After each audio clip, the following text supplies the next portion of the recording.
Hello everybody, this is Dr. Navjot Singh Arora, consultant dermatologist Manipal hospitals Dwarka. आज हम men's personal hygiene का topic discuss करने वाले हैं because this is a bit of a neglected topic specially in this hot and humid weather when people develop a lot of skin issues related to the personal hygiene. सबसे पहले हम सिर head to to की तरफ जाएंगे। तो सबसे पहले अगर हम हेड की बात करें यानी सिर की बात करें तो उसमें डैंड्रफ एक बहुत ही कॉमन इशू है जो कि हॉट एंड ह्यूमिड वेदर में भी होता है, हालांकि सर्दियों में बढ़ जाता है। तो ऐसे में अगर आपका बहुत ही माइल्ड डैंड्रफ है तो सबसे पहले तो जो मोस्ट कॉमन मेथड है कि लोग ऑयल और ज्यादा लगाने लगते हैं डैंड्रफ में, तो वो नहीं लगाना चाहिए। अगर आपको लगता है कि आपका बहुत ड्राई स्कैल्प है और मुझे तो ऑयल लगाना ही पड़ेगा तो उसको लगा के हाफ एन आवर बाद वॉश कर दीजिए। और आइडियली फिर लोग मुझसे अगला सवाल पूछते हैं कि हम कौन सा ऑयल लगाएं।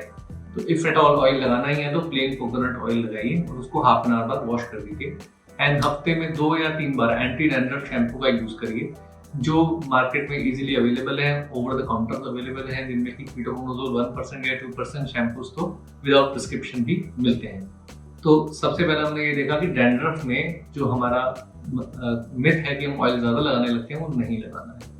सेकेंड टिप पे आते हैं कि गर्मियों में खासकर जब ह्यूमिडिटी बढ़ती है, हॉट एंड ह्यूमिड वेदर होता है, ऐसे टाइम पे कई लोगों को फॉलिकुलाइटिस, जिसे सिंपल सी हिंदी भाषा में बाल तोड़ कहा जाता है, जिसका मतलब फोड़े कहा जाता है, वो ज्यादा होने लगते हैं बियर्ड एरिया में या फिर प्राइवेट पार्ट्स वाले एरिया में, और किसी किसी को बटक्स वाले एरिया में फोड़े ज्यादा होने लगते हैं। वो उनमें ज्यादा होते हैं जिनकी ज्यादा हेयरी बॉडी होती है या जिनका स्वेट ज्यादा आता है। तो ऐसे में अगर आपको ऐसी टेंडेंसी है तो सबसे पहले तो आपने दिन में 2 टाइम्स बात लेनी है। नॉर्मल एंटीबैक्टीरियल सोप से बात ले सकते हैं और उसके बाद बॉडी को टॉवल से बिना ज्यादा रब किए ड्राई करना बहुत जरूरी है। अगर आप उसको हल्का सा भी वेट छोड़ देंगे और उसके ऊपर से ही क्लोथ पहन लेंगे तो वहां पर बैक्टीरिया और फंगल का कलेक्शन बढ़ जाएगा and then it will lead to the infection. Third चीज की हम बात करें फंगल इन्फेक्शन, ये भी बहुत कॉमन है इस सीजन में। जब हॉट एंड ह्यूमिड वेदर होता है तो ग्रोइन एरिया में यानी कि जो थाइस के बीच वाला एरिया होता है और जो बटक्स वाला एरिया होता है और जो अंडर आर्म्स वाला एरिया होता है, उस एरिया में कई लोगों को फंगल इन्फेक्शन हो जाता है, यानी कि जिसे दाग या रिंग वॉर्म कह देते हैं।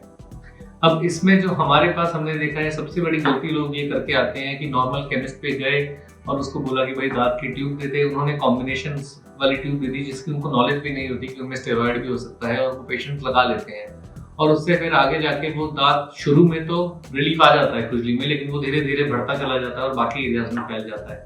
तो प्लीज बिना डॉक्टर के प्रिस्क्रिप्शन के ओवर द काउंटर क्रीम्स या फिर इस तरह के सॉल्ट्स ना यूज करें जिनका आपको नॉलेज ना हो।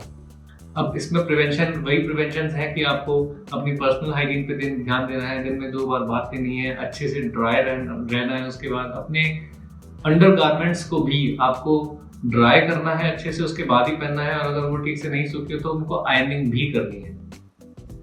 नेक्स्ट प्रिकॉशन इसमें आता है कि क्लोथ्स शेयर नहीं करने हैं, टॉवल शेयर नहीं करने हैं, यहाँ तक कि नेल क्लिपर्स और अपनी कॉम्स तक आपको शेयर नहीं करनी है, जिससे कि आपका इन्फेक्शन दूसरों को ना जाए और दूसरों का इन्फेक्शन आपको ना आए।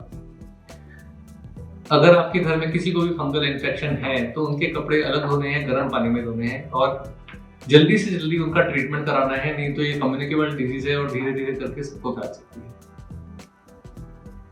तो personal hygiene is obviously most important during hot and humid weather when our body is more prone to develop fungal and bacterial infections. So kindly take care of that. Thank you.